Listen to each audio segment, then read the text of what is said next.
All right. This will be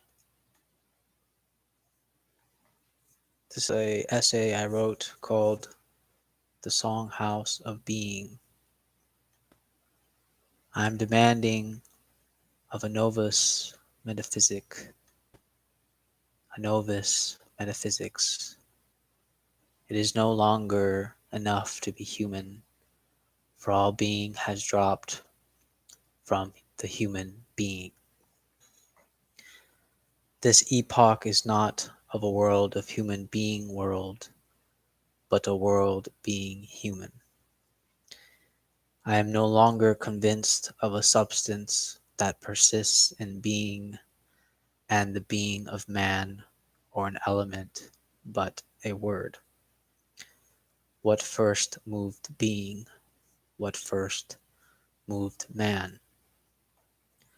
I dare say it was not even his own legs or his will, but the song house of being. And there I hear but a faint of holiness, the trackless path of the divine that was once so vibrant. What is nearer to man than his own heart? Whether spoke or unspoken, it lies through the playing of his lyre, his tongue, his lingua. His soul echoes from his throat in song, and there he is known and reveals himself. Poetry, poetry, poetry. Aristotle says the body is matter and the soul is form. Is language not form? Form of a poem, the form of a song, form of the word. I hear soul, I hear being, I hear life, I hear the rhythm of what is revealing and concealing. What is man without his song? Less than animal. We have not only muted the ancients, but being itself.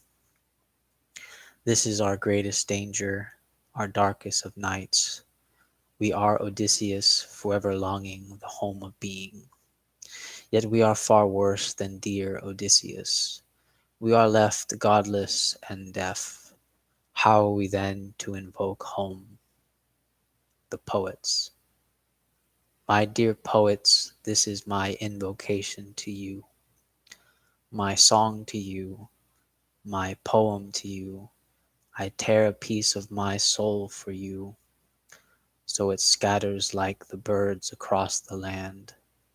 All that darkness has touched, cut through it and bring forth the light of your song. Or have we forgotten that a poet is more than a mere occupation? Did you forget your Greek poetess? You are a maker. Do not just call home like Odysseus, but make your home. The same home the word gave you. Dare to think in song, to think in poems, song thinking, poetic reasoning, rational hymns. All true thinking is a song, unspoken. Though we are makers, we have no rule, no owning over the word. Language is the house of being, as Heidegger says. What brought forth religion? The poet's greatest monologue, a monologue beyond monologue itself. The Hindu canon, the Bhagavad Gita, means the song of the Lord. The Christian Bible, in which 2 Samuel 23:2 states, "The Spirit of the Lord spoke through me, his word was on my tongue." The religion of Zoroaster, in which he cries, "Ahura Mazda, most munificent spirit, creator of the settlements supplied with creatures, righteous one, which was the word, Ahura Mazda, that thou spakest unto me before the heavens, before the water, before the earth." What does the Quran mean for the Muslims? The recitation. what was first demanded of Prophet Muhammad. Quran 96, 1 through 5. Recite in the name of your Lord, who created man from a clinging substance. Recite, and your Lord is the most generous, who taught by the pen, taught men that which he knew not.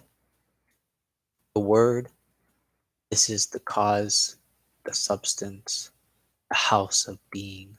For even in the indigenous, for even the indigenous heard the song of being. I demand a new age of poetry, a new age of song, a bringing forth, a holding on to the old but in a new way.